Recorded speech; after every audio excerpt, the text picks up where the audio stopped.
van! You hear it? It is necessary for the recording of sound to convert the sound waves to corresponding changes in light. The sound waves produced by my voice are transmitted through the air to the microphone, where these sound waves are converted to changes in an electric current. These variations in the electric current are then amplified and used to control the light. This varying beam of light falling on the photoelectric cell produces variations in the electric current, which are directly proportional to the variations in the light beam. The sound track. As the varying electrical current in the photoelectric cell is small, a vacuum tube amplifier is required to increase it to the point where it will operate a loudspeaker. Sound track.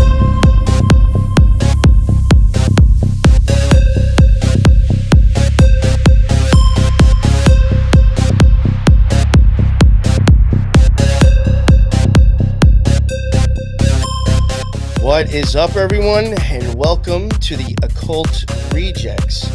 In this episode, we'll be continuing the Tarot series with the Major Arcana. And again, in this episode, I'm very lucky to have Megan and Mario with me today, as in the last two episodes. If you haven't listened to the last two already, I highly suggest to go back and listen to those first. If this is the first time coming across this channel or this series, just to let you know, going forward, we will be showing the Thoth deck first and then the Rider deck after the fact. Unfortunately, I am a little bit more used to the Magical Golden Dawn Tarot deck.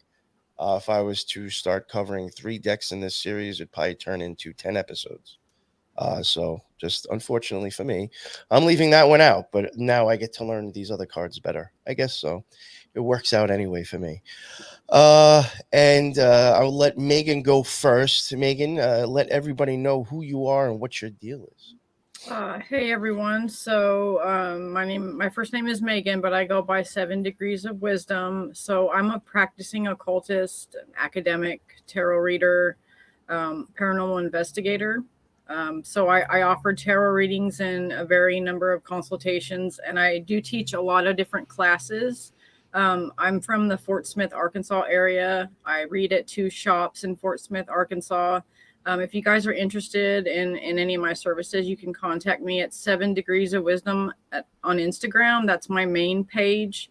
There's no numbers on the end, no underscores, just 7 Degrees of Wisdom. And then you can also find me on Facebook at Megan Allen, parentheses, 7 Degrees of Wisdom spelled out, if you want to contact me for anything. Awesome. Thank you very much, Megan. And I think maybe I put the links in already in the bottom. If people are watching now on the live, I think both of these guests' links are in the bottom. I do also just want to mention as well, after this series is over, me and Megan do have actually a lot of things kind of already planned. So there will be a lot of other things me and her will be working on, especially like when it actually comes to occultism and showing people stuff that like maybe they never even heard of before. And I know she has mentioned possibly doing lives on Instagram together, which I am interested in. So Yep. After the tarot series, we had a bunch of things planned, and then like we started doing the tarot series, and I told her, I said, why don't we just put everything on hold until after that, and let's just play this out first. Yeah. So we definitely got plenty of things that I'm really looking forward to covering with her as well. And last but not least, Mario from Symbolic Studies. Sir, let everybody know who you are. Yeah, so my project is called Symbolic Studies, as you just mentioned. I've been studying symbolism for a number of years, mostly because I'm a graphic designer of 20 now. I can't believe it. And so graphic design kind of naturally led me to want to understand more about some of the shapes and colors and imagery I was working with. And so I started my symbolic journey kind of heavily, I would say maybe 10 years ago, something like that, 12 ago. And a lot of my material covers the zodiac, the signs of astrology. I focus on the tarot as well, and then I go into other tangents too. A lot of stuff relating to the northern sky, the North Star, Ursa Major Minor. That's kind of one of my things. And if people want to find my stuff, they can check out Symbolic Studies studies.com, and YouTube is one of my hubs as well, at Symbolic Studies, and Instagram too, so symbolic.studies. In addition to design, I also read tarot cards and give consultations and study sessions and private lessons and stuff like that. But thanks for having me, man. This has been a fun series so far. It's really, it's always a good time running through the major arcana, and I feel like if you're always studying, and reading stuff about occultism and symbolism and everything, every time you revisit the tarot, it's like you have another level of awareness of what's really going on there. Very, very true. Right. Yeah, very well said. I remember when I first started getting into getting into magic and practicing. There was a couple of people like on YouTube or books or whatever that I was reading.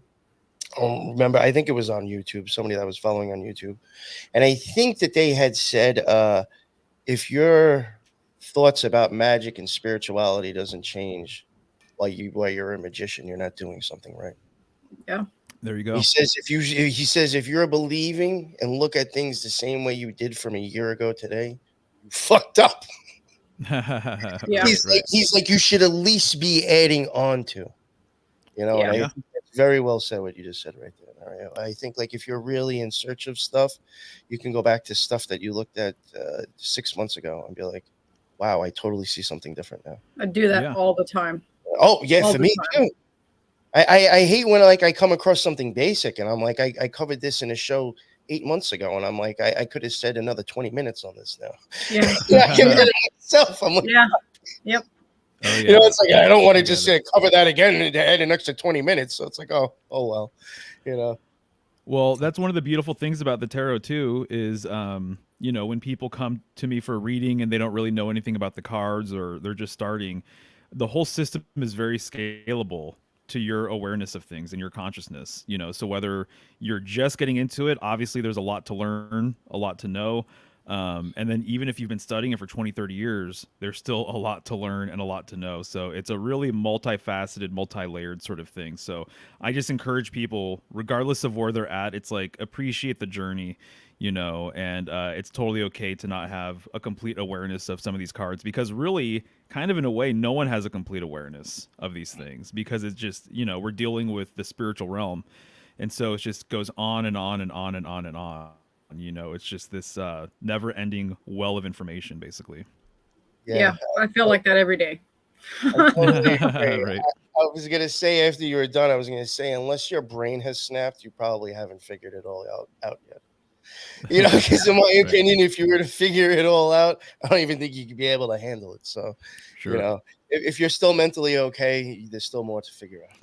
Definitely. And that's why I call my channel Symbolic Studies, because I really do look at myself as the perpetual student. Always want to keep on learning. Pupil. That's right. Kind of why I have my name too, 7 Degrees of Wisdom. It's like, 7's a spiritual number. There's so many things that are associated with the number 7. Right. And I value wisdom above all, really. And so that's why my name is, 7 Degrees of Wisdom. Nice. I love it. I have some things that I wanted to kind of go over like really quickly, because this is like a perfect segue into what I wanted to say. Sure, go for it. Yeah, go for it. So we haven't really talked about the major arcana like as a whole and what it is. So we've talked about the individual cards. So I just have some notes here that I wanted to kind of go over so that people can understand what the tarot really is. So the 22 archetypes help you recognize your multi-dimensionality. They are in the occult, they're called the keys. So there's 22 keys of mystical ascension and transformation. That's what the cards are about. So it's 22 versions of your higher self. So when you're pulling these cards out, this is what this stuff is meant to like represent. They reflect the aspects back from other realms and parallels to each other. So like at one given time, like I'm in hermit mode right now. Tomorrow I might be in like strength mode because something happened and I'll have to deal with that. And so that's kind of how it graduates. They're like different radio stations that you can connect to. They're the wavelengths, the energy that you can kind of tap into. The goal of the whole tarot is to bring the 22 archetypes together in one in this lifetime so that you can transcend the cycle of reincarnation. That's why they call it the fool's journey or the hero's journey, is because it's so hard, because you have to learn all the occult stuff and the symbolism and the numerology to fully understand these archetypes, and then use them in your daily life, right? So they're like states of becoming. They're like key lessons of each path. So they cause like a shift in consciousness, which, creates a change in your personal alchemy. Also, the cards can be read from front to back to reveal different secrets in the storyline. It's like, and then if you read them backwards, it's the creation story. So depending if you go forward from 0 to 21 or from 21 to 0, they tell a different story in our evolution as humans. I think a good way, not to interrupt you, I think a good way Yeah. to even add to that so people can Yeah. maybe get visualization. Yeah. If you throw the cards on the tree, I think going down and going up is two different stories. Mhm. So like just right there, like in what you were saying, I could see. Yeah, that's what I was trying to get at. Yeah. And so they're also, if you line up the 231 gates, they're the keys with the Hebrew letters. You kind of have, I don't know if you remember in high school how you'd be in like geometry class and you would have like the circle with the dots and you get a ruler and connect them all, right? So that's how, like, that represents the 31 gates. So that center point is where spirit emerges. So say, you had time. It's one dot, one area, and it expands out. Well, as it expands out, that's where you get creation, and then you have archetypes that represent this type of creation. So the keys, major arcana 0 through 7, they represent the preparation of the great work. Okay, so they go in sections. Then the keys arcana, which is the arcana. When I call them keys, I'm talking about arcana. So 8 through 14 connects the first 4 stages of alchemy in your process. And then keys 15 to 21 is the final 3 stages of alchemy. So that's the occult perspective of the major arcana and the tarot. I just kind of wanted to go over that really quickly so that it could be understood on a kind of a different level or facet.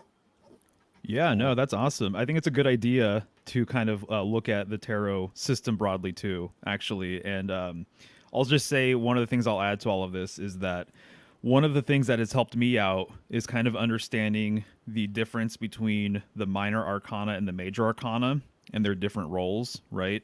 And so we're dealing with a system of 5 elements. So 4 base elements: air, water, fire, earth, and then the 5th element, which would be spirit.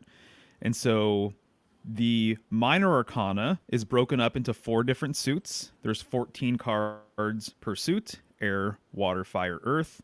And then the major arcana is actually the 5th element. And so it's more narrative. It's more symbolic. It's more psychological. And I would say that there's an arc to it. There's a story to it, the path of the fool, right?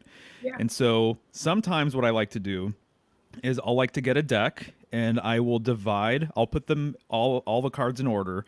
And so I'll have the 4 suits of the the minor arcana, and I will put them in 4 different stacks, and I will put them side by side so that it's a 2x2 sort of grid. I do that too. Right. And then I get the major arcana, and I think that there's a few different ways of kind of associating it with those 4 stacks, right? You can put it right in the middle, and it's kind of like the 5th point. It's like this point of transcendence, I guess, or ascension, if you will. Or sometimes I even make a circle of the major arcana around those 4 stacks. And so to me, this is symbolically representing the difference between these systems. And so the 4 elements being like the 4 pillars, and then the 5th element, spirit, the major arcana, being the 5th aspect of everything, which is kind of driving everything, and from which all of the other elements came from. So there's this really interesting relationship with spirit where all of the elements came from spirit, and it's you could say that the spirit encompasses all of the elements and then a bunch of other stuff as well. So anyway, so just wanted to point that out. Minor arcana, 4 elements; major arcana, it also includes the 4 elements and the symbolism and how everything is structured and all of that. But it really, really heavily, to me, connects to spirit and therefore the spiral, the wheel, all of these other types of things. So Perfect. Yeah. awesome. Great stuff. Yeah, I really do think, and I'll just keep it short and sweet for me. But with the major arcana, I always looked at them more as like what you were saying before with the alchemy. It's I feel like that's like showing like just for me like alchemy, like change of energy or the outcome from alchemy. Just from my experience, from the way I look at them, they seem like a lot of like the changing of something or the direction of energy is now changing. Hard way Right. to explain it, but Well, even the I Ching, one of the names for the I Ching is that it's a book of changes, and I look at the tarot very much the same way. It's just a book of changes, It's the book of Thoth, but it's really, the book of changes. And what is Thoth all about? What is Mercury all about? He's a shapeshifter. He's super fluid. He's always moving. He's the messenger of the gods, So to your point, Megan, yeah, it's just these are points in time. They're going to come and go and they're going to pass and all that. Yeah. that was a thing that I thought was very interesting. You mentioned, I guess, Thoth and Mercury and stuff. If on the bottom of the tree, there's probably something to it. I just can't get into it now. But like, I thought it was interesting how on the bottom part of the tree you could have Thoth associated with the sphere 8, and if you like add heat to Mercury, it technically, in a thermometer, defies gravity, doesn't it? It will rise up regardless of gravity pushing down on it, as long as there's heat there. And then Venus, which is associated with copper or Netzach, across the tree. Now on the other side, the planet Venus doesn't actually have its own gravitational core. So I just thought it was funny how like both of them, in their own different ways, have something to do with gravity and defying it or not having it. And I was like, does that have anything to do with rising up the tree? Yeah. It's just a weird thought I had one day. I don't know. And it wasn't even, I was like watching shit on planets, and this guy had these ideas. I do that all the time. I'll be watching just random documentaries and I'll connect things together and I'll be like, oh. And if people are watching planets for, in my opinion, planets, if you were to, the way I look at it, if you look at the numbers and some of the things they say, my opinion, that's all occultism. So it is not like I'm buying into the fact that Saturn's really up there and those are real pictures of Saturn. No, I just want to see what the occultists are telling me what that is. Yeah. Right. All right, so now I'll shut up and we'll get to the cards already. So here we go. We have, which I skipped last week by accident. I ended up going to the Chariot card. I left out the Lovers. So here is the Thoth deck, the Lovers card, and Mario, this is all you. Right on. Awesome. Yeah. So it's perfect because of Gemini season corresponding with Gemini season corresponding with the Lovers. There you can see in the bottom right-hand corner, right, the Gemini glyph. The Gemini glyph, man, I mean, there's so much to unpack with it in and of itself because it looks like Roman numeral 2. And so you've got those twin pillars, right? You're going to see the twin pillars in the Kabbalistic tree of life. You're going to see in Judaism twin pillars in front of synagogues, and in front of Solomon's temple, as an example. This implies that there's a polarity going on, that there's a light and a dark. And this coincides really nicely with Gemini mythology and the hero twins. And a lot of different cultures around the world have had this idea of these hero twins. And generally, one is good, one is bad. Oftentimes, the bad twin kills the good twin. This is very, very similar to the story of Cain and Abel, where Cain kills Abel. And in fact, this is interesting because they are brothers, right? And my understanding is that, and I don't have any decks that reflect this, but I have read this before in a few of my books, that a really early name for this card was not the Lovers, actually, but the Brothers, which I think is really fascinating. Also, in Freemasonry, there's a lot of twin pillar symbolism. And what do Freemasons call each other? Brothers, right? And so I see a lot of esoteric Jewish symbolism baked into this card, and I see a lot of Freemasonic symbolism baked into this card. Also take into the fact, right, that this is the 6th card, and the Star of David has 6 points as well, right? And so I actually see a really interesting correspondence between the Abrahamic religions and the 4th, 5th, and 6th card of the major arcana, which I've made a video about. And so there's all of that.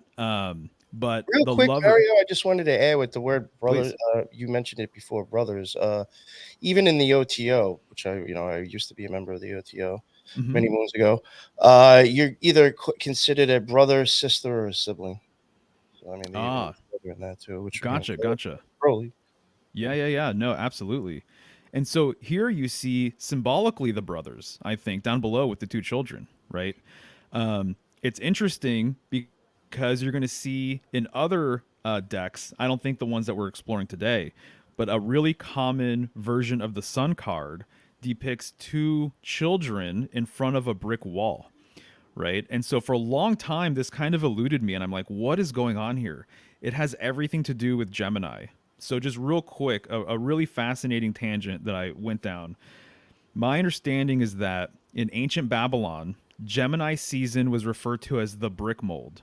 And this was because they resumed baking bricks outside underneath the sun. And this coincides with masonry, Freemasonry, building things out of stones and bricks and things like that, right?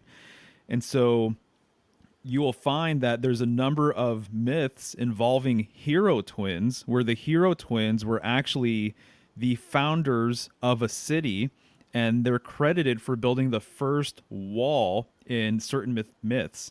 The most popular one is in Rome with Romulus and Remus.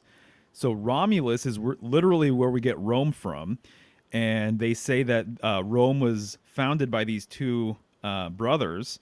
The evil twin killed the good twin, and there's different illustrations and things like this, lore and myths, that they built the first brick wall in Rome. And so they show them literally building this brick wall.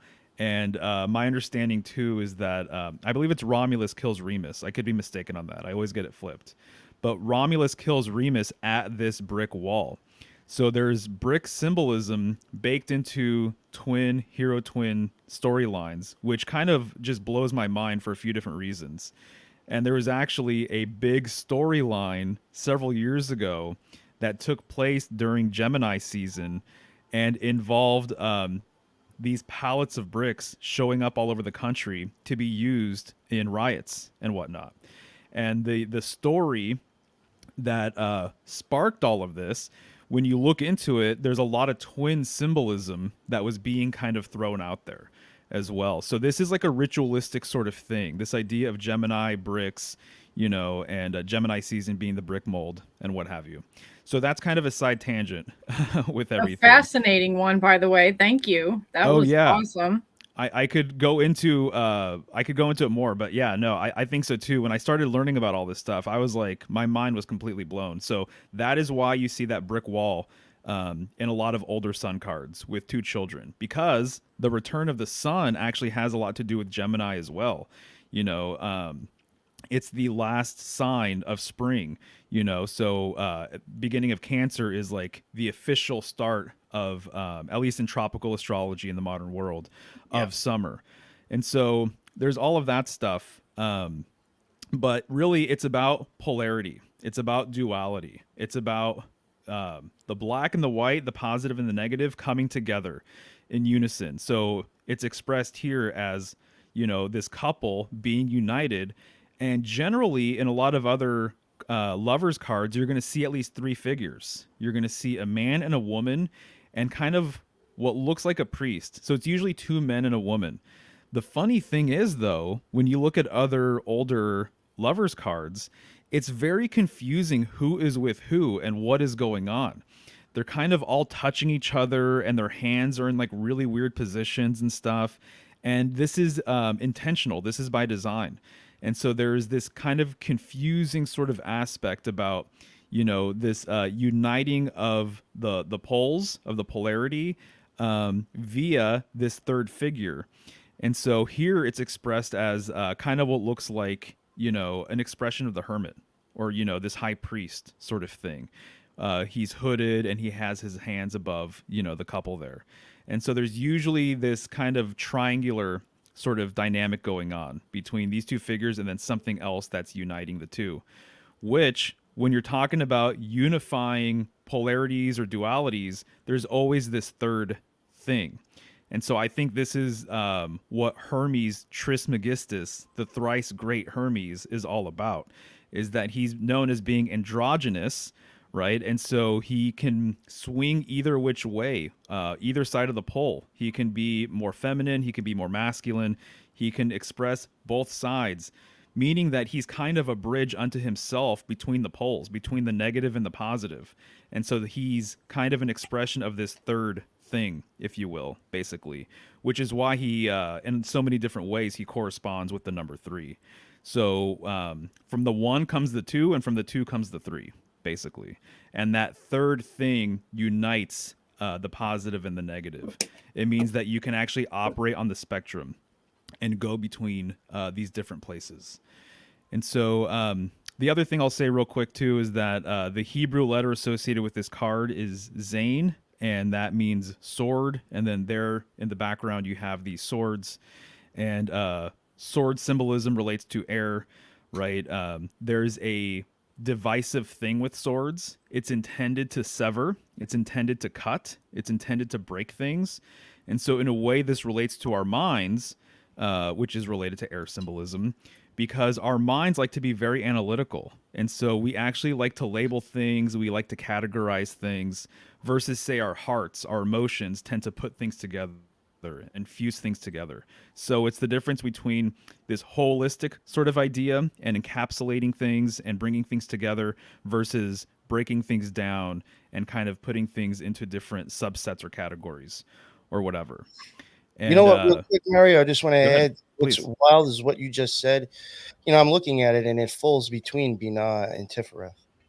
And like you just explained, like both of those spheres with that card, you know, Tifereth is like perfect balance. And Binah, in my opinion, that's like, I mean, you even have like, it's a lot of, just like structure and thoughts. And very archetype. And like, I mean, you even have the Sith with the Grim Reaper that would go with there. I mean, that's cleaving things off, cutting stuff off, you know, the end of maybe a relationship. Dude, you know what I'm saying? Like the death of something, or the, you know, the removal of something and now becoming something new. So you said both things, in my opinion, just right there. No, you totally got it, because since we're talking about this card and it's related to Gemini season, again, the Gemini glyph is Roman numeral 2. When I first got into symbolism, my natural instinct was that the number 2 represents things coming together, two halves coming together. And actually, when you really look into it, the number 2 is more about division. It's actually about conflict. It's actually about separation. So think about a cell dividing as an example. So think about the 1 becoming the 2. And so in my personal opinion, there's only 1-1. There can only ever be 1-1. And then that 2 came from that 1. It's split off. And then the third thing came from that as well. And then the fourth thing, and the fifth thing, and everything else. So numbers are actually a division of the whole. There isn't 2 2s, you know? So 2 actually represents this divide. It represents this separation sort of thing. So 2 actually has a lot to do with conflict and war and aggression and things butting heads and whatnot. There is an aspect to it of things coming together, which you can see here. This couple is uniting and they're holding hands and everything else. But when you really break down the symbolism of 2, it's actually, it's very, very much this separation sort of idea. The 2 coming from the 1, breaking off from each other. And that's the whole thing with love too. And that's the whole thing of what's going on here as well, is that we're all seemingly separate entities, you know, but we all came from this one thing, you know, from the cosmos, if you will, or from the Great Mother, or whatever your perspective on that might be. But there's an illusion of separation, and the whole thing is that things are separated to reunite. And so it reminds me of a torus field. You know, energy is projected, separated, and then comes back into itself and is united.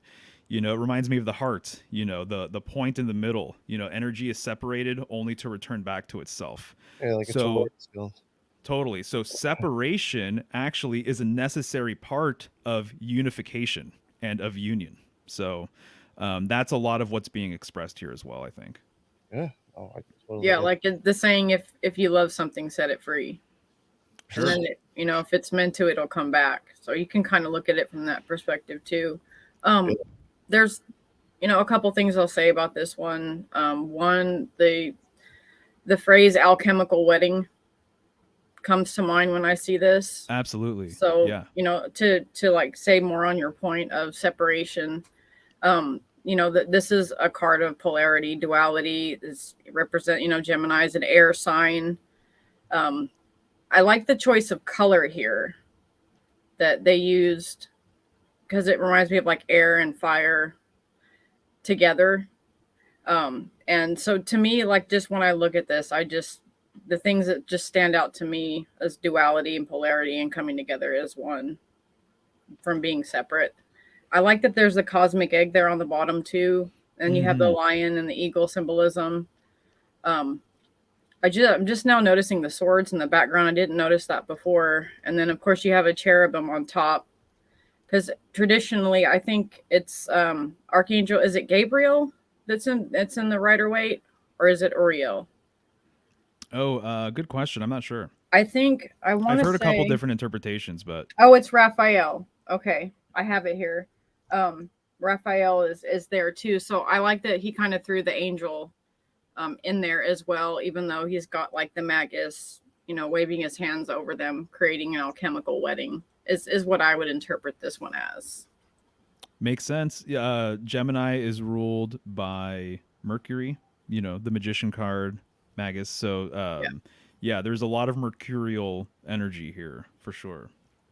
But the alchemical wedding, 100%.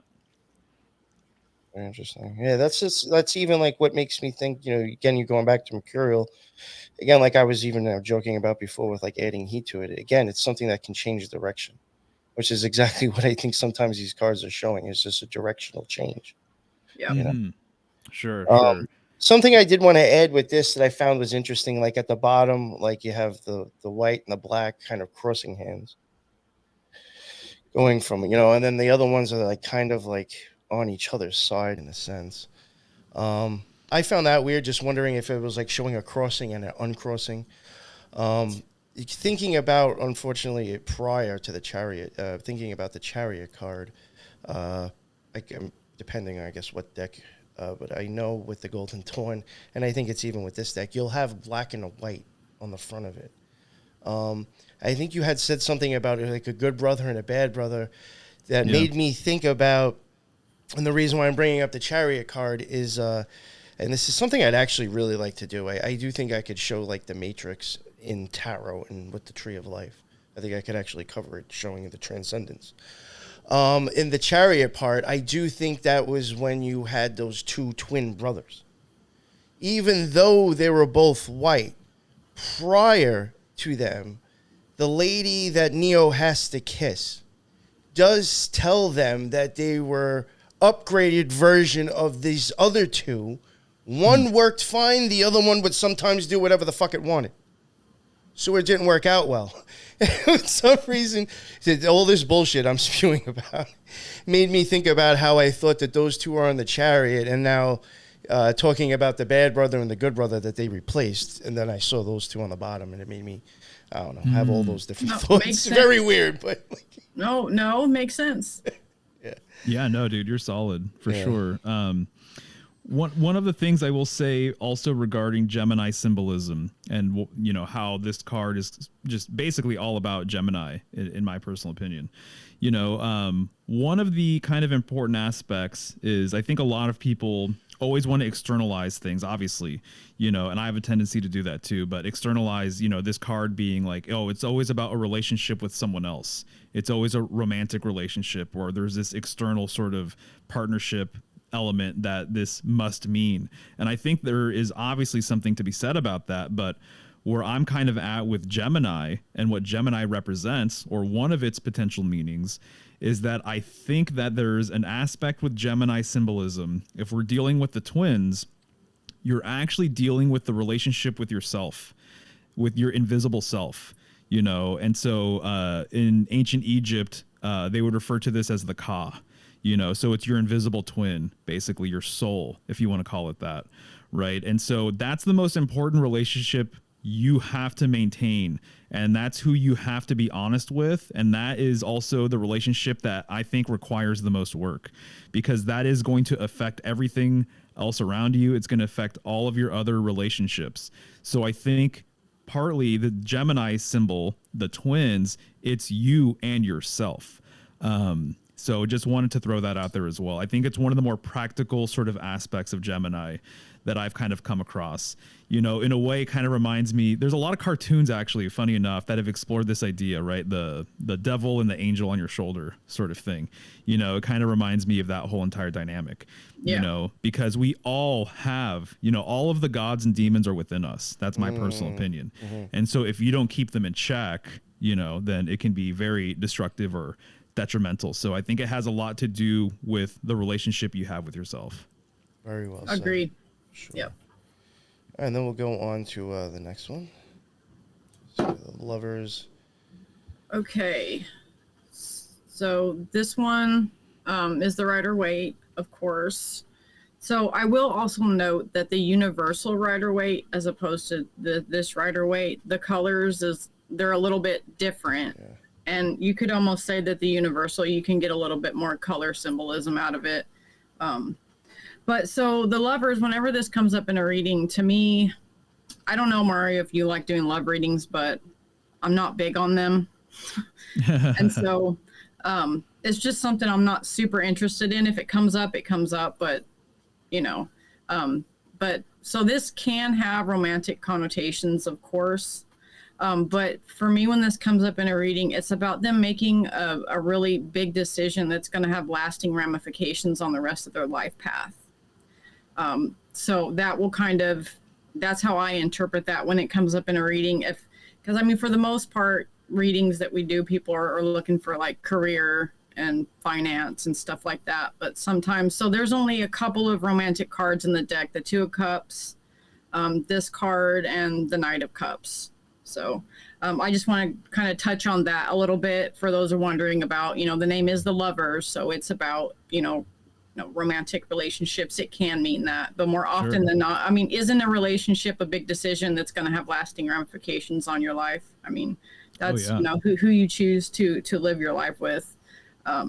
So this card, the secret name, occult name for this card is the Children of the Voice Divine. And it's really connected to the cards before it because it's at the end of that alchemical process. It represents polarity and duality and free will, because we all have free will to make the choices that we do.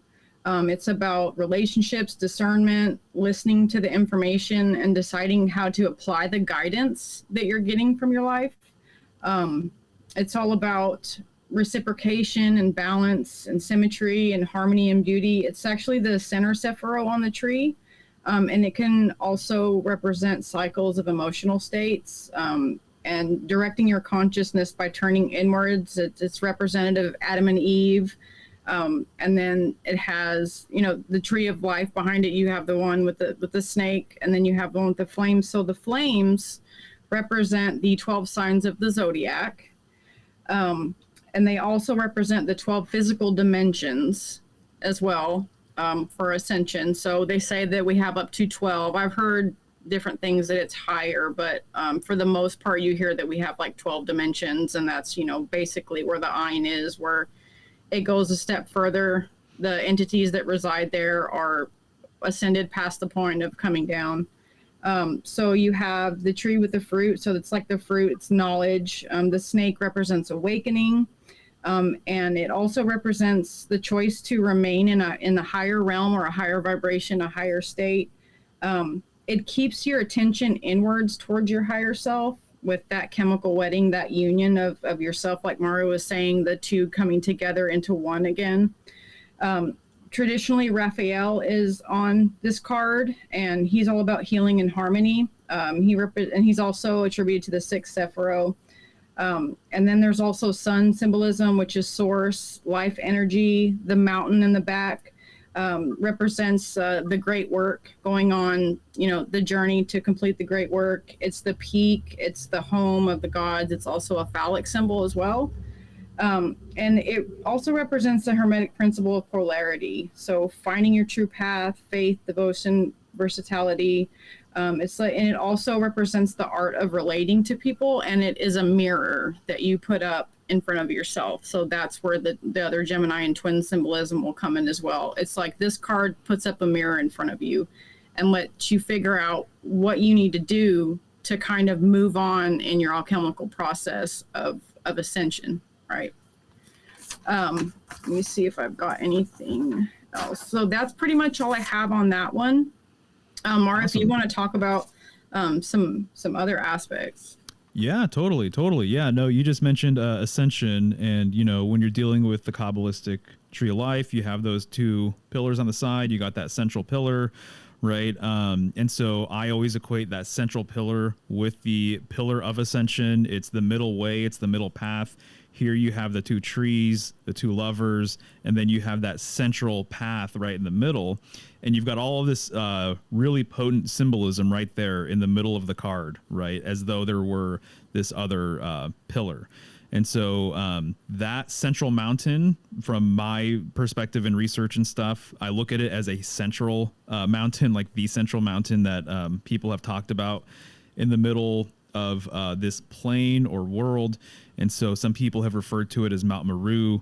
There's lots of different myths and things related to it, but mountain symbolism in general, mountains are symbolic of a sacred center.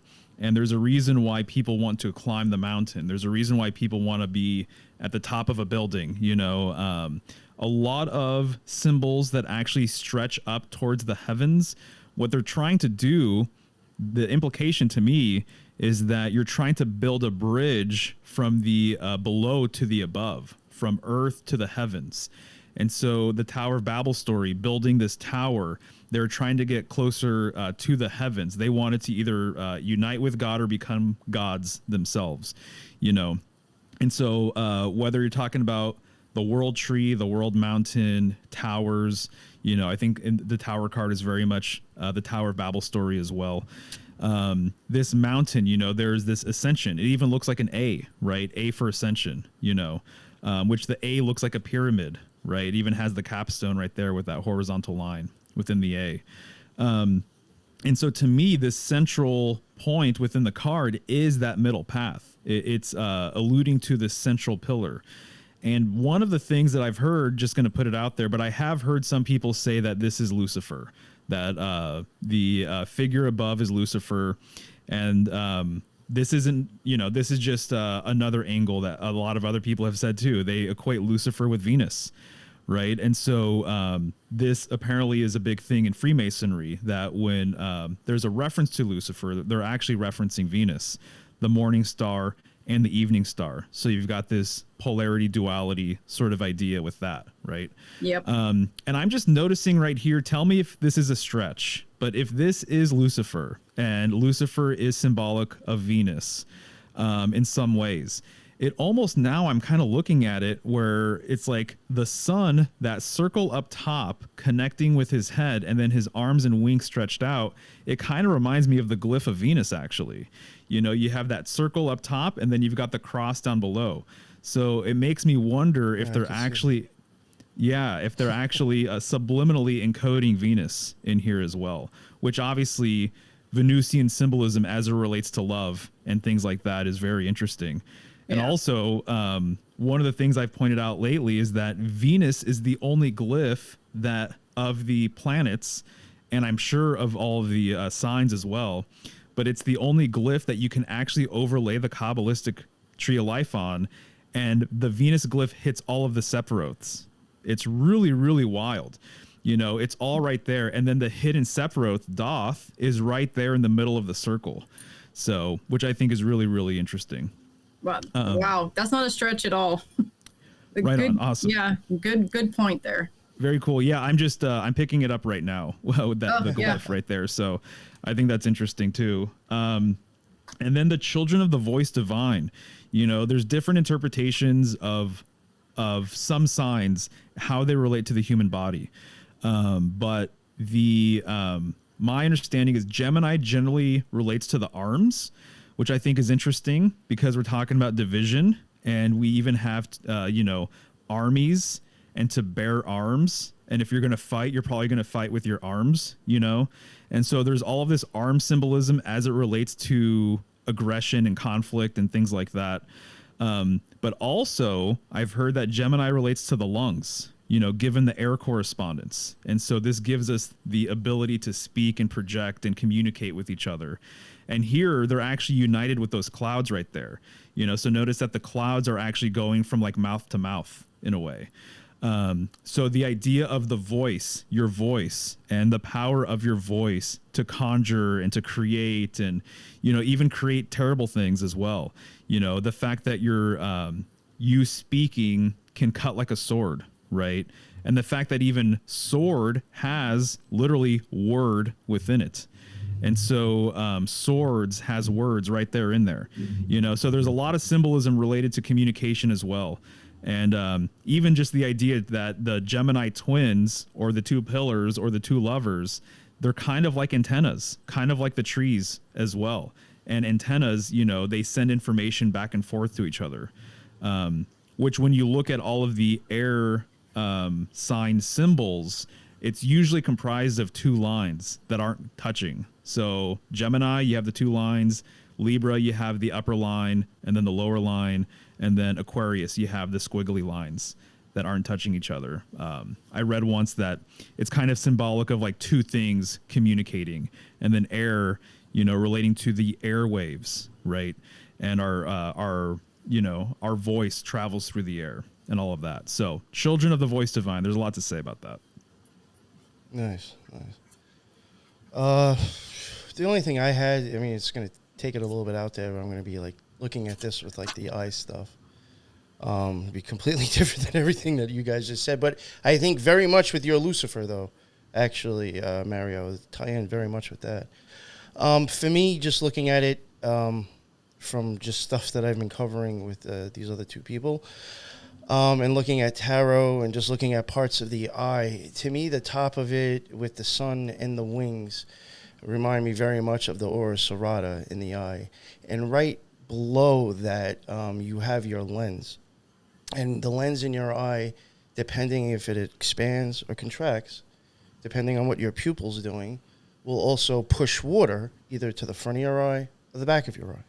In a fleur-de-lis or even that whole type, like what you were saying before with energy coming out like that, going around like that. So like the blue, to me, I could see that as the actual shape of the water that's getting pushed within your eyeballs. Now, where the lens sits, there is these zonules of Zin that they call. They look like little fucking spider webs that attach to your lens, and it's almost like a fucking trampoline, basically, in your eyeball. Now, in there, it looks like these tiny little fucking bundles of sticks. Interesting. Makes me start wondering where did the idea of fascism even come from. But on those bundles of sticks, you will have, it almost looks like fucking Christmas trees with like snow. You will have on those bundles of sticks at the end, it almost looks like the pomegranate seeds, like sprinkled on top of them. And they're like these little round capsule bubble looking things that actually sit on these twigs that attach to your lens. So I could see the tree being the sticks and her plant being those things that are on the fucking sticks in your eyes that controls the flow of the water. That's, you buy your aura serrata. It's crazy. That wasn't a stretch at all, man. That was good. That was really good. Yeah, man. I mean, I think the eye is just, it's a microcosm of a macrocosm. I can't remember. Iridiology, have you looked into that?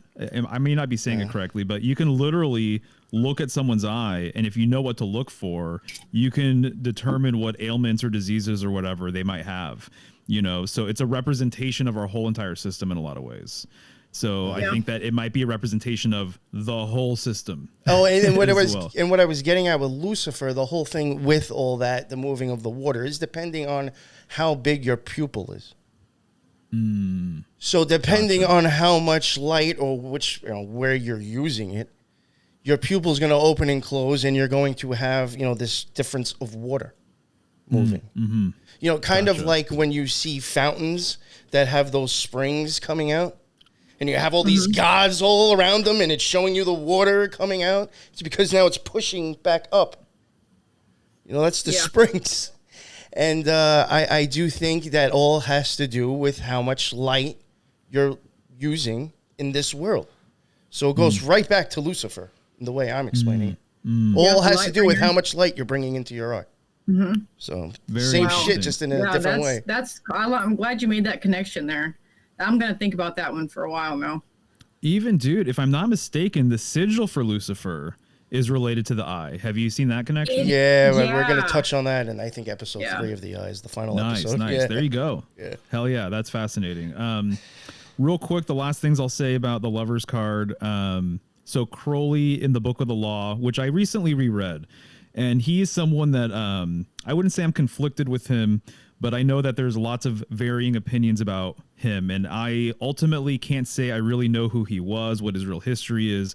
Was he some sort of plant, agent, construct sort of thing? Were there multiple Crowleys? Was he promoted for this reason or that reason or whatever? So I don't really get too caught up, and I don't get my panties in a bunch about, you know, whether people, you know, the things that are said about him that are disparaging or whatever, and people really, you know, vehemently like kind of hate him. I just don't really, I'm just more neutral, I guess. I'm more passive because of all of my questions with him. But in the Book of the Law, which I recently reread, which was very interesting actually, because it had been a handful of years and there's a lot of fascinating things that I did not pick up on the first time. I was going to say it probably was like looking at a different language now, right? It totally, exactly. If you it waited really that was. long, yeah. But in it, he says, "For I am divided for love's sake, for the chance of union." And that, I think, speaks to the Lover's card and what I was saying earlier about this division to reunite. So I am divided for love's sake, for the chance of union. So I think that speaks to that card. And then also, too, my understanding is that I believe the trees are a representation of the tree of life and then the tree of knowledge of good and evil. I think that's probably what you're looking at back there. But yeah, we can move on to the lust card here. Yes. All right. So, man, the first thing I want to talk about here is actually the Hebrew letter, which is Teth, which means serpent, right? Or snake. And I've made videos about this during Leo season.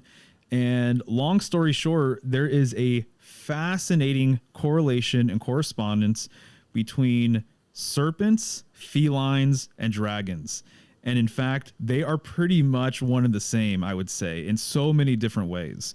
And so especially the feline and serpent, you know, because those are like real world examples of what we can actually study and everything else. But if you just think about it for a second, it's like the cats have slit eyes. Some snakes have slit eyes. Cats have fangs. Serpents have fangs. They both hiss. They even strike in a very similar manner. I was just thinking you know, the way, right, a serpent strikes and the way a cat strikes. And even just kind of like the mannerisms and the cat with its tail and the tail being very expressive and stuff. And there's lore and myths that suggest that the real power of a cat comes from its tail, right? So the fact that there's this interesting correspondence between all of these things is really, really interesting to me. And it all comes together in this card. And so here you have a woman riding a lion, a 7-headed lion, which is related to the 7-headed beast of Revelation. And she is on this lion, and the lion's tail is serpentine in nature and kind of turns into a lion head as well. This is very much related to the demiurge, Sophia and the demiurge. And the demiurge having a serpentine body, or an older, kind of more esoteric understanding is that his body was worm-like, but you will often see him with a serpent body and the head of a lion. And so just with the demiurge, so the creation of Sophia, you know, the mother of heaven, creating the first masculine energy, what are the odds that it's both a serpent and a lion? It's a hybrid of the two. And so there's even esoteric decks that I have, one in particular, but there's a deck that I have that this card, it is literally a woman riding the demiurge, you know, the classic depiction of the demiurge. And so the demiurge being the head archon and being this tyrannical, blind, god who thinks that he's the supreme deity, but he doesn't realize that there's a god above God, which is actually his mother, which is actually woman, which is where he came from. But his ego is so big that he thinks he's the end all be all of this whole entire realm, of this whole entire domain. But symbolically, this card really, it represents taming your own beast, you know, and there's a lot of sexual symbolism related to this card, as you can imagine here. And it gets into the idea too, and this is more of like a Crowleyan sort of thing, but the idea of, you know, the Scarlet Woman, the Whore of Babylon, you know, and under that whole system, the way I personally perceive it is that it seems as though all women both encompass and encapsulate, and I do not look at this negatively at all, both the virgin and the whore. And men also encapsulate this idea of the beast, right? And to me, the big lesson that I've kind of taken away from all of this, and you guys let me know what you think, but the big lesson I've taken from all of this, reading Crowley's work about this card and a lot of his other material, but the idea is that, you know, the power of sexuality, it is powerful. You know, sex magic is a thing. Whether you're even trying to perform sex magic or not, it's a magical experience, right? And so you are creating every single day, whether you know it or not. And especially who you choose to couple with and partner with will also will create beautiful things, but also potentially very destructive things. And so my big takeaway from studying this card along with associated material is that I almost look at the sexual urge as just being a miracle of nature, as just being a miracle of the cosmos at large. But it is so strong that it can easily be self-destructive. So you have to kind of keep it under control. And so when I see promiscuity, and I'm seeing a lot of stuff, you know, just in the media and the way culture is, how it's turning out, and how people are kind of treating their own sexuality, and how kind of like, destructive some of the behaviors are right now, which has always been around, I think. You know, I just don't think there's any way to avoid this. So to me, I just look at it as almost a testament, in my opinion. When I hear about like really deviant behavior, I'm like, man, I was like, is this really something that I should be shaming and worried about or demonizing or whatever? Or is it actually a testament to how strong this drive is, that Mother Nature baked this into us? And whether it makes sense or not, whether you thought things through or not, whether it's healthy or self-destructive or not, people are going to have sex in many different ways. And there's nothing really you can do to kind of put a lid on it. And so to me, I just kind of accept it as almost this power that Mother Nature has hardwired into anything and everything so that life continues to be generated. And so it's up to you, the individual, to have your own moral compass, to have your own limits, to have your own boundaries with this kind of stuff. And so that's kind of the big thing. So I don't look at this horror or Scarlet Woman thing as a bad thing, or this beast thing as a bad thing. It's like, this is just like how life is. You know, if our urge wasn't as strong as it is, you know, this reality would be very different. And so I think it's about taming that beast and kind of realizing the power of your own sexuality. But in realizing that, I'm also understanding that you can't put a lid on it. You can't really funnel it into this nice, convenient sort of, package that makes you feel comfortable. It's just like human sexuality has always been a very, it's just been something that's been explored in so many different ways that it'll make your head spin, and it'll blow your mind to hear what some people are up to, you know, on a daily basis and all that kind of stuff. So anyways, just wanted to throw that out there. Generally, this whore of Babylon, she's carrying a chalice of filth. She is the mother of abominations. And so that is what she's symbolically holding up above. And I'm sure more will come to me, but those are some of the main things that kind of come to me off the top of my head. I 110% agree with you. with that there. So, I mean, an orgasm in itself is probably the closest thing to a Kundalini awakening you can get without being on a spiritual path, right? So that's why it's so addictive. That's why it's so lustful. That's why people seek it out. Besides the fact that we need drive to survive, you know. So in this one, the very first thing that popped out to me when I looked at this was what she's holding. So I see two things here. I see clitoris, and then I also see the placenta with the snakes. So the snakes could represent, you know, a Kundalini awakening as well. So, but I think that's where sex magic comes from. I mean, that's just my personal opinion, is seeking that awakening, that kind of, if you do it enough, and you know, it'll take you to places that you've never been before, right? So us as humans, we're always seeking that out. We're always trying to fill that hole, you know, that void that we all feel. And what it is just a disconnection from the divine. And so we search for it in many different ways. And I think this card embodies that idea very much so, because it can get out of hand and it can get bad, and it, you know, your lust for things, all different kinds of things, can send you down the wrong path. And so I totally understand the concept of this card. And then as I noticed, like in the background of it actually looks like a womb, like, you know, it's like they're encompassed in a womb. And then I also see, you know, there's faces in here and hands, but there's I want to say that those are roses. They may be wheels, but roses symbolize desire, so that would make a lot of sense too. That's pretty much all I got. It looks underground. It looks like that's supposed to be a horizon line, and that they're in the soil somehow, in the womb of the earth. Right. Yeah, I would agree with that. You know, one thing I did want to just, like, I guess, kind of piggyback and add with the Scarlet Whore and the Beast, it's just, you know, when it comes to that, I just feel like that those are just two, like, archetype, two ways of showing, like, just archetypes to show two major forces of energy in our existence, you know, regardless if it's good or bad.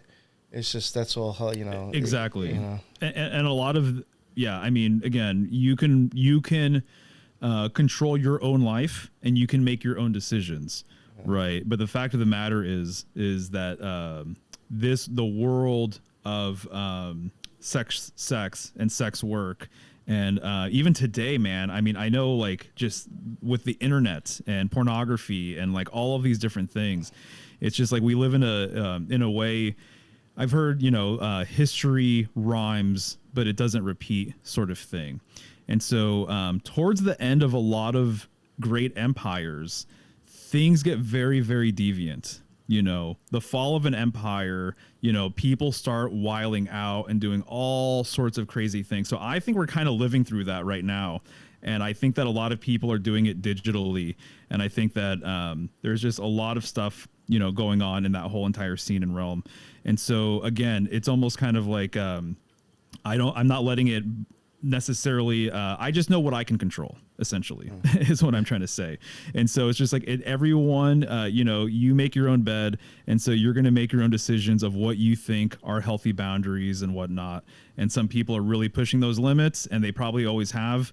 And then, but it doesn't necessarily mean that has to be how you roll. Obviously, Crowley and people of his ilk, you know, they were, you know, performing ceremonial sex magic rituals and things like that, which can get really, really wild as well.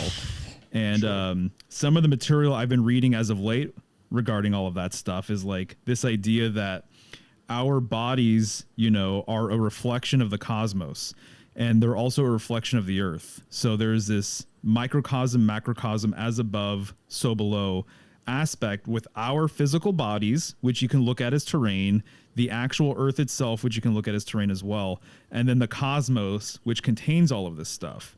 So as you explore aspects of your own body sexually, you are basically exploring unknown or hidden parts of the universe as well. That's what these guys believed. That's how I'm looking at it, or that's my understanding of it, at least.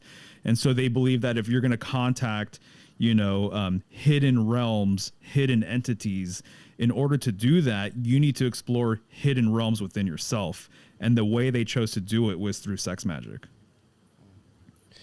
One thing I did want to add to this real quick, and then we'll go on to the next card because I really don't have anything else that you both didn't say. It's just something that I thought was interesting recently when I had covered Italy. I covered like fascism and stuff with them with World War II. And they, at one point, when they went and invaded Ethiopia, which even at that time, the dynasty of Ethiopia, I thought was weird. They actually believed that like their bloodline went all the way back to King Solomon. So there was like a Solomonic dynasty. So, the Solomonic magic.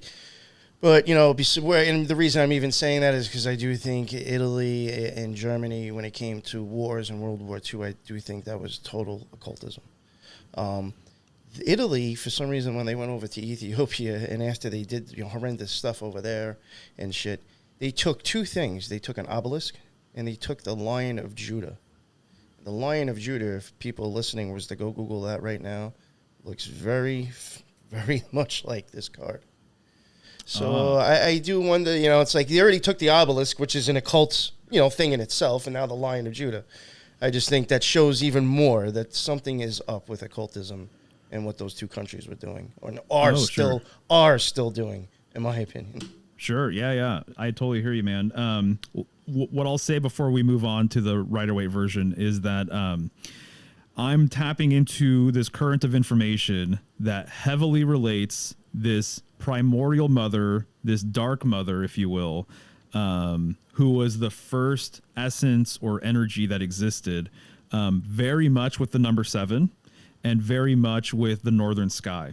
And so there are 7 stars of Ursa Major, which there's a correspondence with that as well with the 7 traditional planets and all septenary symbolism. So the 7 layers of this and that and 7 alchemical processes and whatnot. And so to me, this is very much a representation of this mother. And one of the symbols that really, or one of the labels that always gets corresponded with her too, is that of a virgin. And so again, virgin and whore, it's like it's two sides of the same coin, basically. Yes. And so they're really kind of inseparable concepts once you really dive into it and everything else. But the fact that there's 7 heads here, and there's also other traditions that have 7-headed beasts, 7-headed monsters, things like that. I think that there's this correspondence always with the number 7 and this great goddess, this original goddess, which according to a lot of like modern, occult practitioners who are like into the Typhonian tradition, they would refer to this mother as Typhon and then the child as Set. Here you see it as the Scarlet Woman and then the Beast, but it's no different, in my opinion, than the Virgin Mary and Christ. And there's a bunch of different examples of this Virgin Mother creating, the first masculine energy. And actually, if you want to just go, unless someone has something to say about this card, but if you go to the Rider-Waite version, I think it's very, very explicit and clear that what you're actually looking at is Virgo, the Virgin, the Queen of Heaven, and her child, which is Leo, and they're right next to each other. So I think this card is actually an expression of the relationship between Virgo and Leo, essentially. And since we're here, I'll just mention it real quick. Isn't it interesting that the lion, the king of the jungle, right? A beast, all by himself, someone who's very, very capable, it has his tail between his legs and is being tamed by a woman who is wearing this white gown and flowers, so this is a very interesting thing within the tarot where they actually show you inverse symbolism or polar symbolism. And so you would think that the lion card associated with Leo, they would show this formidable beast, who's a warrior and all of that. But instead they're showing the exact opposite. They're showing him being tamed. And I think it has to do with this, these lines of mythologies of this virgin woman creating her child. So I think in a way, what you're really seeing is you're seeing mother and child here. Yeah, I think that's a lot of like when it comes to like the hexagram ritual, and you start doing like the LVX formula with Isis kind of breastfeeding Horus. I think that's kind of like what you're seeing. Yeah, too. Totally. Yeah, you're seeing just the classic depiction of mother and child. Yeah. Yeah. Megan, okay. did you want to say anything on this one? Yeah. Yeah, so the secret name for this card in the occult is the daughter of the flaming sword and the leader of the lion. So this card is about form and force, severity and love. Force should be mitigated by love. So to me, this card means domination without strain. So it's at a point in your alchemical ascension where you're able to not let the outside world affect you, and you kind of have a hold on yourself to where you can control your reactions to other people. So it has a line in it, which is Leo, which is the element of fire. It's the marrying of the feminine and the masculine. This card has a lot of solar energy to it. So it represents like Kundalini energy. It's about harmonious relationships, your subconscious, kind of corralling your subconscious, figuring out what it is and working with it on a deeper level. It's about taming the ego, mastery of self-awareness, grace, overcoming any indecision. And also I noticed that she's got, the wreath and the flowers, the roses around her. So this kind of goes back to the magician card where it borders on the top. Well, now she's wearing that wreath around, and kind of after manifestation with the magician, and he's learning to master the elements and shape his own reality. Well, now she's to the point where she's done that, and now she has control over that reality. So I think that's what the flowers around her dress represent. She's all about courage and fortitude. And so Leo, and then, so like you were saying before, like the serpent is related to Leo as well. And so that represents Sekhmet. So she's kind of representing the warrior goddess of healing as well. It's all about greater willpower, self-reliance and restraint, grace under pressure. And this card represents the actual lighting of the alchemical fire, the process that's going to start you on the next ascension. Excellent. Nice. I like your point regarding the flowers from the magician card to this card, because they both have that infinity sign above their head as well. Yep. And so linking them together that way. And then also another thing that links them together, I would say, is the fact that the magician is ruled by Mercury and Virgo is ruled by Mercury as well. So the mercurial symbolism, I think, is present with her here being an aspect of Virgo, in my opinion. Yeah. And then also with the magician. And then also I will say that the glyph for Mercury, you have the horns, you have the circle, and then you have a cross down below. And doesn't it look like they're trying to give her horns there with, those stems? Yeah. So it just kind of reminds me of that a little bit. And then Mercury, again, being the traveler. And then when I think of the infinity sign, I do think of this constant traveling sort of dynamic to and fro. Yeah. I think that infinity symbol, and I told Nick this one time, I texted it to him. I don't know if he remembers, but I told him that I was during meditation, I received information that the infinity symbol was actually a torus field. Yeah, exactly. So, because the torus field, actually, when you're working with it in magical practice, so you think that it should go both this way, but it's actually going this way. Yeah. So when you're working with that energy going around, so to me, that's what the infinity symbol actually, there's a lot of different correspondences with it and things that it means, but to me, I kind of had that big revelation with it. The infinity symbol. No, at the end of the day, I think you're totally right. I agree with you. Yeah, it's pretty much the same idea. Yeah, exactly. And so also too, I'll just say that the lion symbolism is interesting for a bunch of different reasons, but the mane of a lion oftentimes is related to the rays of the sun. And then, as I've been saying, this is mother and child. So Leo is ruled by the sun. So he is the sun here. And then even Christ, born of a virgin, is the Lion of Judah, right? And so, but Christ has been related to so many different things too. I look at him as more of a mercurial figure than not. I see all of the solar symbolism that he's generally associated with, But after seeing so many correspondences with his storyline and everything else, I'm like, he originally, I think, is a mercurial essence, from what I gather. So again, just kind of hammering home this idea of the sun, the line being the sun, S-O-N and S-U-N. Yeah. And I was reading somewhere, and I can't remember exactly what it meant, but the color of lions in symbolism has different meanings. Like the color, like a green lion will mean like alchemical symbolism. And I was trying to remember I read it recently, but I've forgotten all the different meanings of the different colors. But this one was chosen to be, I guess you would call this red. It looks kind of orange, but I guess you would call it a red lion.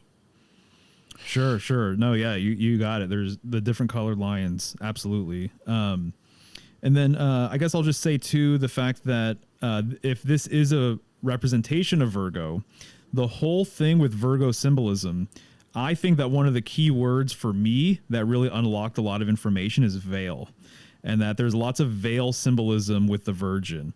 And even, the hymen is looked at. It's a veil. It's a veil that gets broken.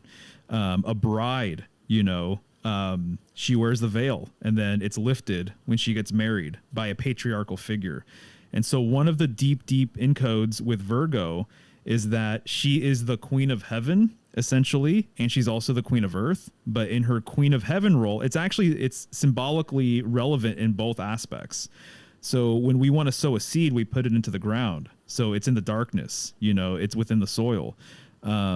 The idea with her being the queen of heaven is that if she was the original essence, this primordial goddess, one of the storylines is that deep within her, behind her veil, there is a light that she created and birthed, but she did it on her own, hence virgin. So she did not have a partner.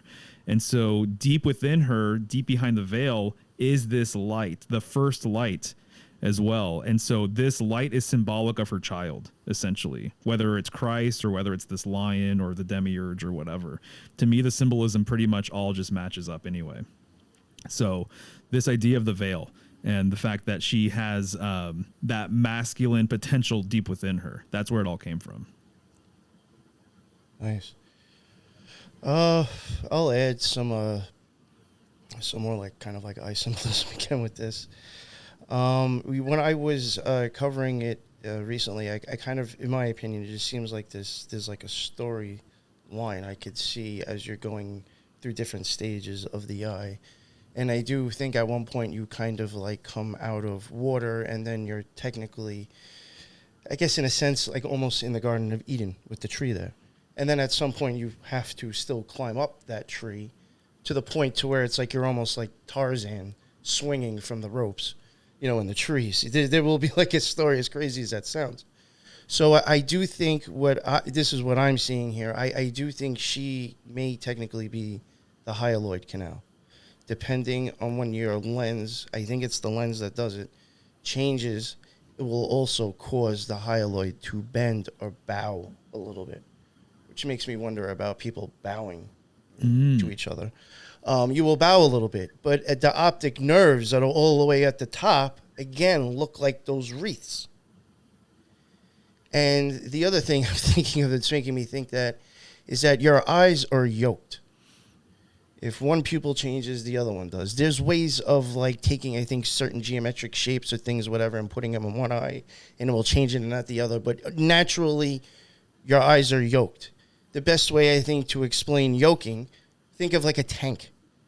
Their thing goes around the wheels, and they all go in the same direction.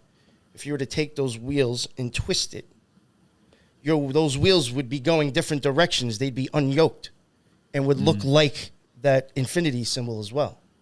And I think there is unyoking of eyes, in a sense, when you start playing around with fucking magic.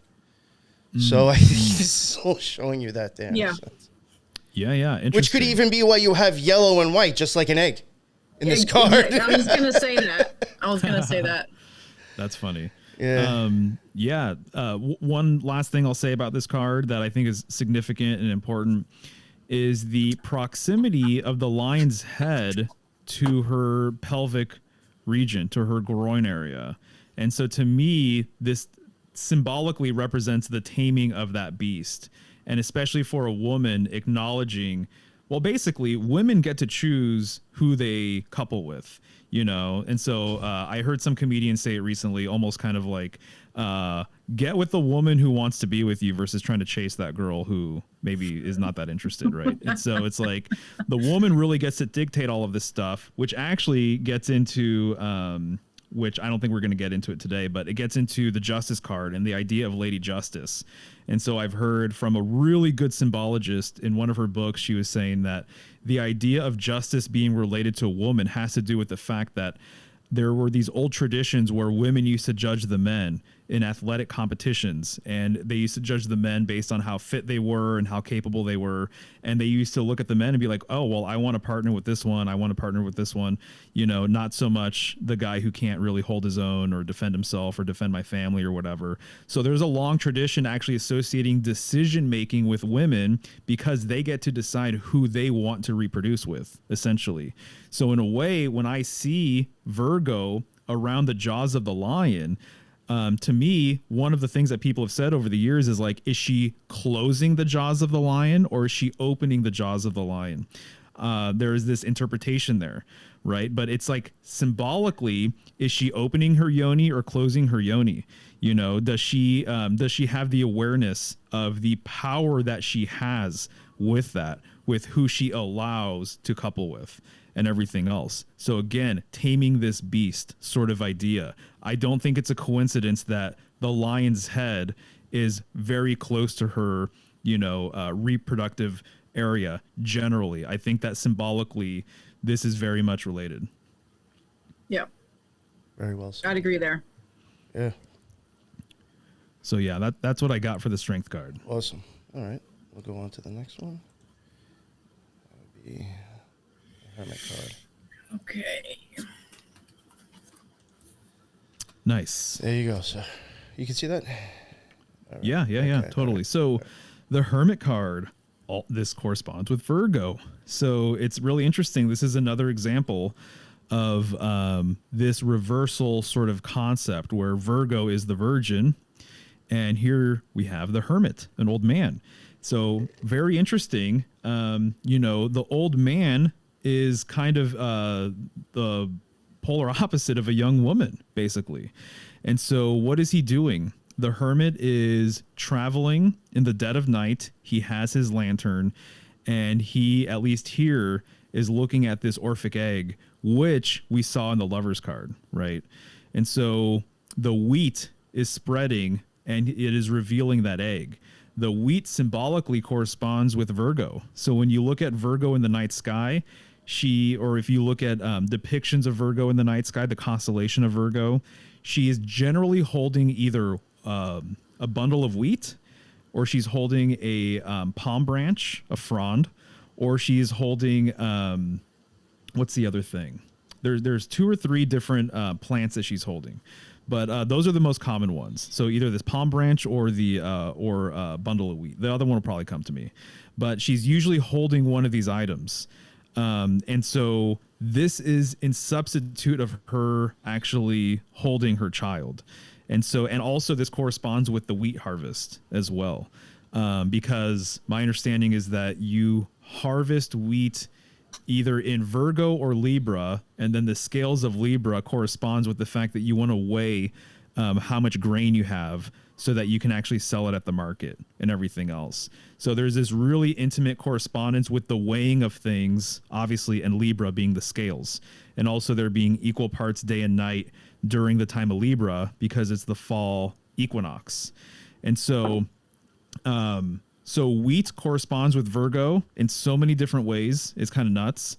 But when I see it here, I see the sexual symbolism of, again, kind of what I was talking about. It's almost like this feminine door opening, this feminine gate opening.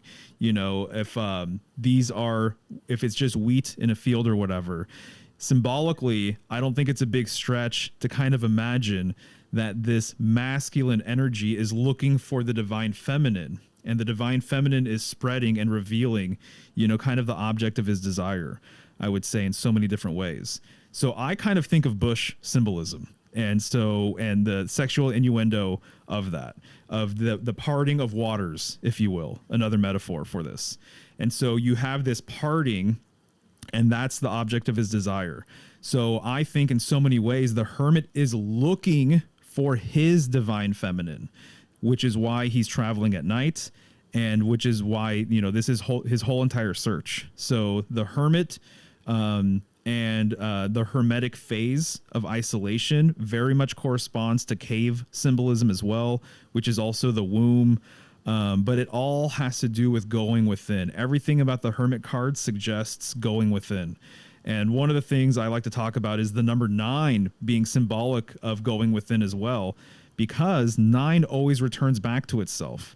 So 9 plus 9 is 18, 1 plus 8 is 9. You add another 9, that's 27. 2 plus 7 is 9, then 36, that's 9. 45, that's 9. So no matter how many times you multiply 9, if you reduce it, it always returns back to itself.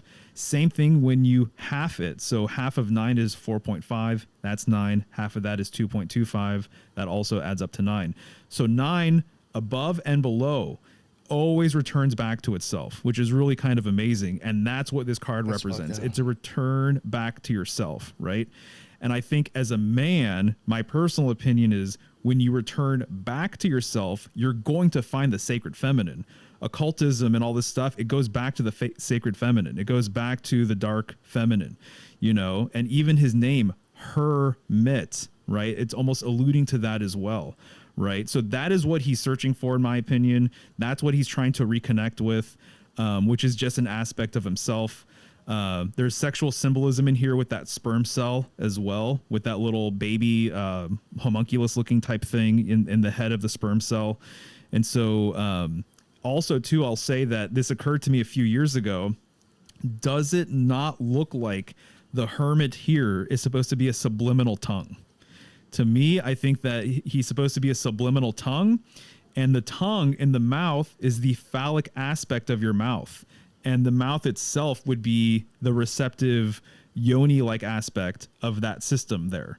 And so it's almost like he is the phallus, which is why we'll see in the Rider-Waite version, he's very upright and he has his staff. He almost looks like an erection or something. And I even have older cards too, where literally the hermit has a mushroom cap on, a mushroom head on his head, alluding to this phallic sort of symbolism.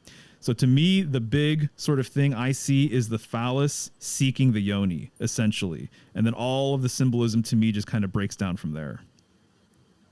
Wow, that's wild.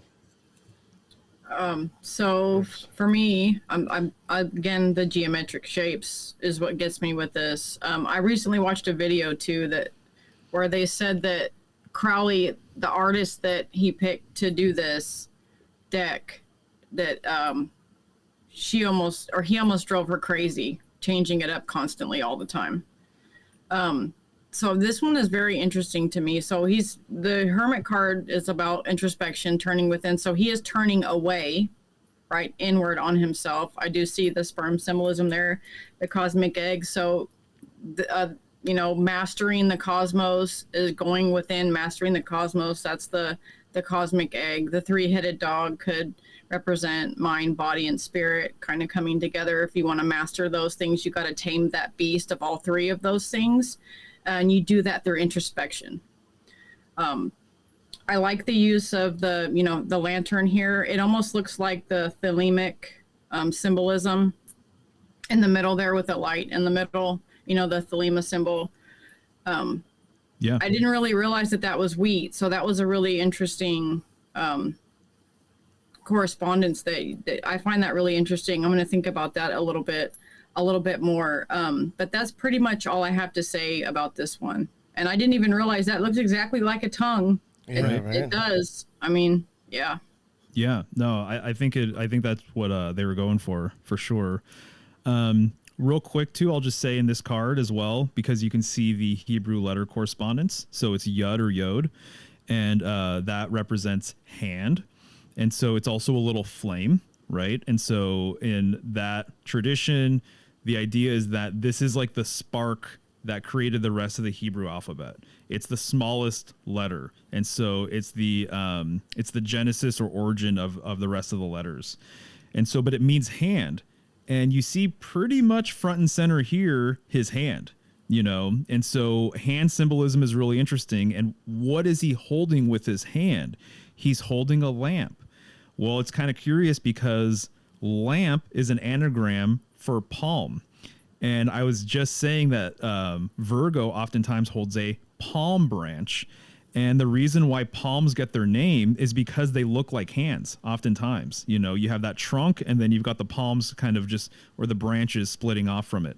So there's a very strong correspondence between palms and the palm tree being related to, you know, a lot of cultures' world tree, like Middle Eastern cultures, desert cultures, like that's their world tree, basically.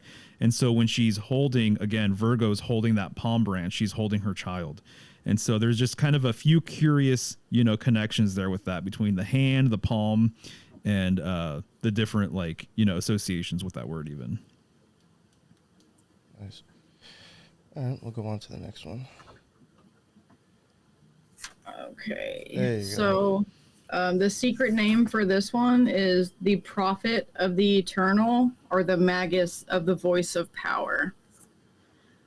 So the Hermit is all about introspection, going within, you know, gaining wisdom in that, kind of going it alone. Sometimes in your magical practice, you have to do this. You have to do it actually quite often, kind of separate yourself from the noise so that you can turn within and kind of figure out exactly, you know, what you need to do.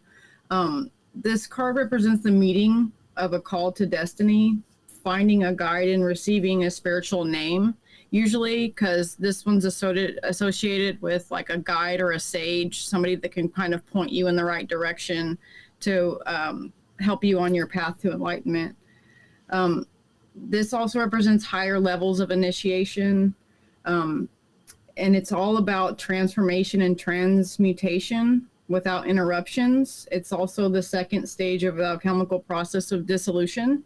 So dissolution means to take something, add water to it, and kind of break it down a little bit farther. So this one is kind of a mix between the keys 9 and 10. It's the final part of the descent down the wheel of the 231 gates. So this card's about seeking to understand the universal laws. And it's all about kind of experiencing the alchemy at work in your soul while you're doing this, while you're going within and turning within. His lamp illuminates your path. It kind of guides you down where you need to go. So to go back to the numerology thing with the number 9, so 9 is always the end of cycles. Like you said, you break it down over and over and over again. It's always itself. So it's about the ending of cycles. And we've got, so the 6-pointed star that he's holding there, that has some correspondences too. So it represents the light of wisdom and truth. It's about the oneness of identity. It's the principle of the union of as above, so below. It's about fire and water, masculine, feminine, spirit, and body. So that's what the 6-pointed star represents in occultism. And then you have the staff. So when you become an adept, the size of your wand is going to be differently than the size of someone who's like a master, right? So usually, like if you're an initiate, you have a wand that has two, like a black end and a white end, right? Traditionally, it had lotuses on the end of them. But so, and it's measured from like, you know, when you're an adept, I think it's from your elbow to the tip of your hand. And then a master is the spine to the top of the head. So this kind of reminds me of that. So that's how they knew the difference between each other, like, you know, in orders or anything like that, was, you know, the size of their wand that they used. So he's obviously been through that whole process, and he's actually carrying a staff. So he's transcended that. And it also represents the middle pillar. So if you were to like transpose the tree of life with this card, he's actually the middle pillar, and his body actually lines up with both sides, and his body is the middle pillar. So in the universal deck, he's got a blue hood up. So that also harkens back to the high priestess about gaining the knowledge. Well, he's at the point where he's gotten the knowledge and now he's using the knowledge that the high priestess kind of lets you in on. And so the gray color, there's this predominant gray color. So gray represents the black and the white coming together in unity, duality, polarity, and it also represents wisdom because you've united the two together and you have that gray color. And so they've got the mountain symbolism in the back as well. And so that's like climbing the mountain of ascension. We were talking about the mountain symbolism before. So he's all about understanding the laws of the cosmos. He's always got the next level ahead of him. He's kind of figured that out. He's at a point in his transformation where he's figured out the next level that he needs to go to because he's turned within and kind of, it makes me think of like the Big Bang, you know how they say it kind of like imploded on itself, right? You kind of have to have that compact, high pressure thing, kind of like in the other card where he was turning in on himself. I think maybe that's what the geometric symbolism was kind of about too, was like kind of going within so that you can explode out. Well, it's kind of like almost showing a redirection of energy too. Yeah, exactly. That's all these cards are. They're just redirections of different types of energy that you need to progress on your path.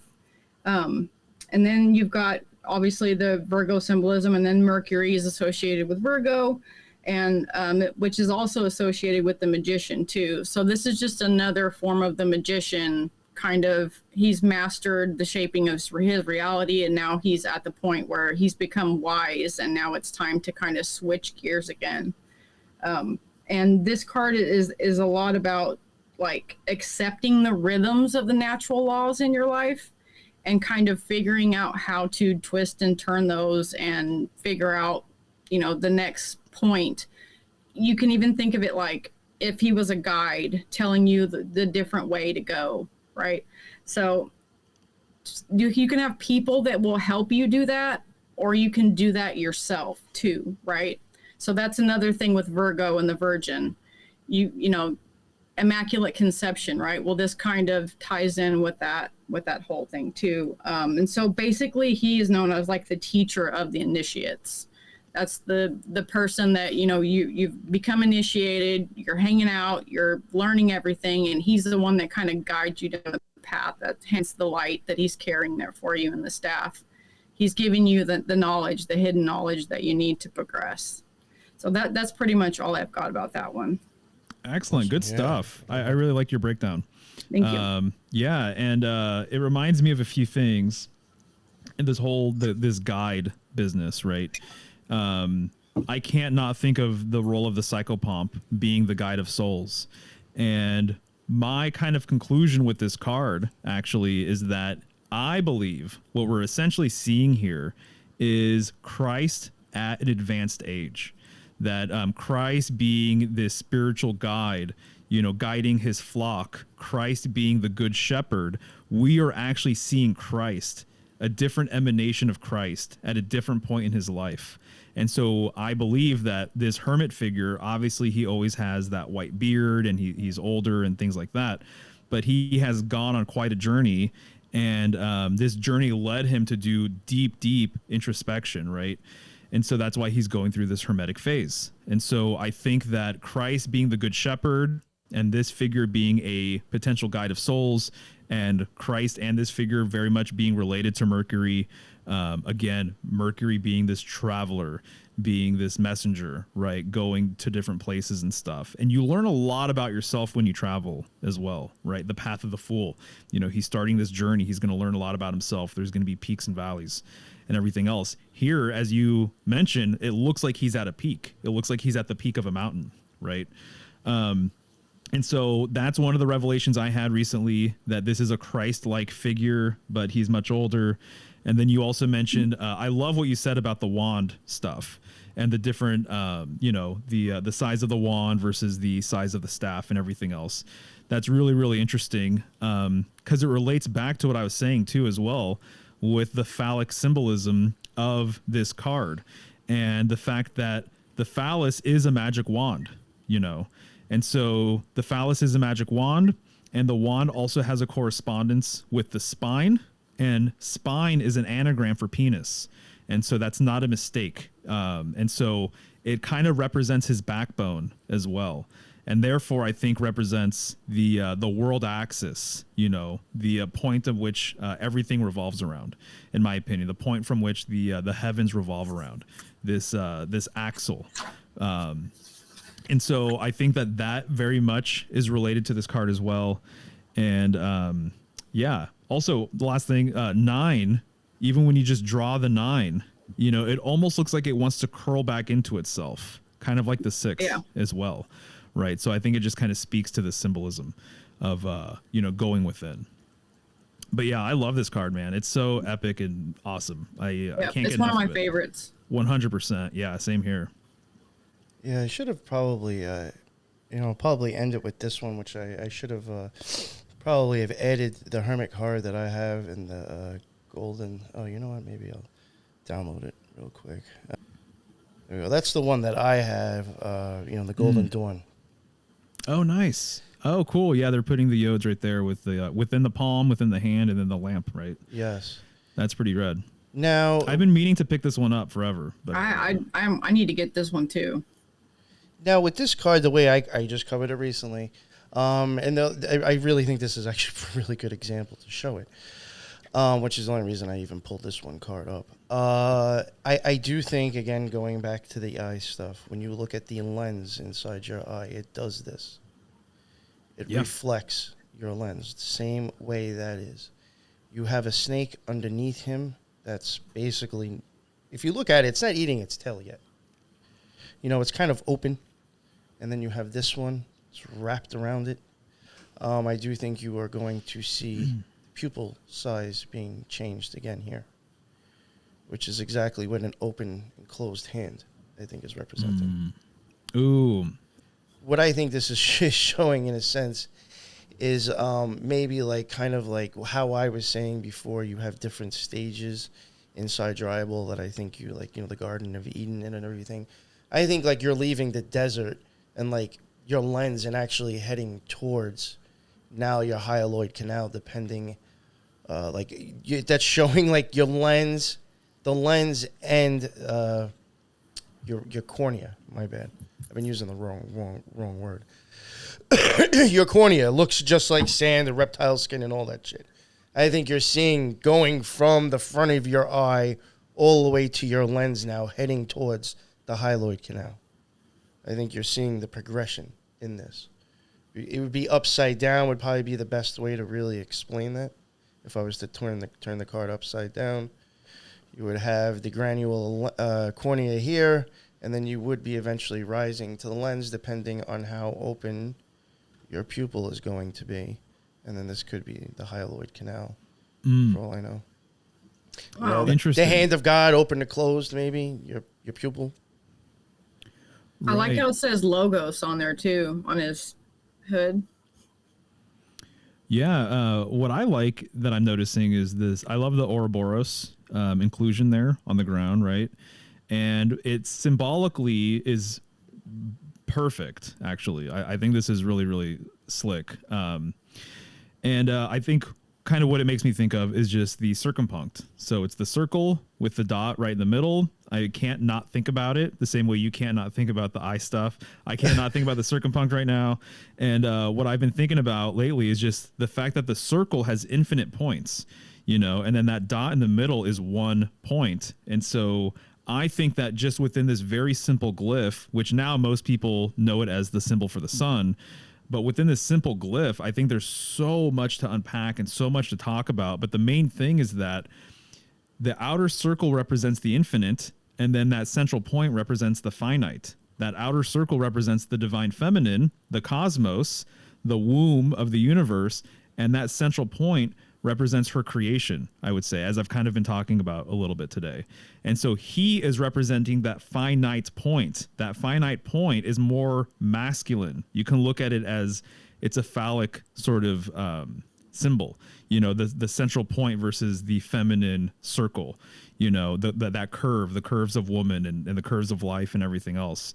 So I kind of just see him as that point within the infinite, basically. I could be wrong, but now you said Yod is the thing that goes with this, correct? Yeah. Isn't the value of that 10? Off the top of my head, I don't know, but that sounds about right. Which would be the staff in the circle. Yeah, exactly. Yeah, totally. Yeah. Totally. He's the, I mean, we could take it even so farther. That's really cool, man. Yeah. I like this. Yeah. And then I guess that's really all I don't think, I mean, to go into another card, that'll probably take too much time. So I think we can leave it there if you guys are okay with that. Yeah, because I got 3 notes on the Wheel of Fortune, 3 pages. Yeah. Oh, yeah, and I have other stuff that I could even go into that without touching on the eye, so... Same thing, just to mention it real quick, that wheel has that central axis. Yep. Okay, so it's just kind of like the symbolism's all there, and I relate this central axis to the pole star, because if you look up in the night sky, the pole star is the central star that all of the other stars revolve around. So I think that there's a relationship there. But yeah, good stuff, guys. Yeah, hell yeah, that was great. I had a great time. This one was awesome. I loved it. Thank you. Yeah, real quick, just to let everybody, so in case they didn't hear you the first time, real quick, Megan, let everybody know where they can find your stuff. You guys can find me on Instagram. It's my main page at 7 degrees of wisdom spelled out. No underscores, dashes, numbers on the end. There's some people out there that are copying my account still. I guess the big one right now is the one with the 01 on the end. That's not me. Please do not follow them. And then on Facebook, it's Megan Allen, and then in parentheses, 7 degrees of wisdom spelled out on Facebook. If you guys want to get a hold of me for any kind of reading or class, I do everything that I do in person. I completely do online as well. So if you guys are interested in taking any one of my classes, you can see the classes that I do on my Instagram page. Yesterday, I did one on psychic phenomena. That was really, really interesting. So if you guys want to get a hold of me for any of those services, just message me on one of those platforms. Eventually, I will have a website and a YouTube channel and all that stuff. It's coming. But for right now, Instagram and Facebook is how you can get a hold of me. Awesome. Thank you very much. And I'm pretty sure the show notes are in there already. And Mario, let everybody know where they can find your stuff as well. Yeah, sure thing. So once again, symbolicstudies.com is probably just the simplest, easiest way to find all of my links. I have, posters for sale, hand silkscreen prints, there's one right behind me over there. So you can find links to my Etsy and my, Instagram and YouTube and all that stuff from there. Awesome. And then I'm pretty sure your stuff is in there as well already. Thank you both very much. I thought that was a great episode. That was a great talk. Great stuff, man. I learned a lot, and I like how all three of us look at it differently, really. And it all still, and I still think it all comes together and makes sense anyway. So I love it. Thank you both very much for this experience. Thank you, everybody, too, who jumped in on the live. That must have been all your people, Mario. Thank you for that. No, I saw a chunk of my own listeners as well. But that's what's up. Thank you for all for jumping in on the chat. I will be honest, unfortunately, because I wanted to kind of pay attention to what they were saying, too. I couldn't keep track of the chat. Sometimes I'm a little bit more vocal. I try to joke around.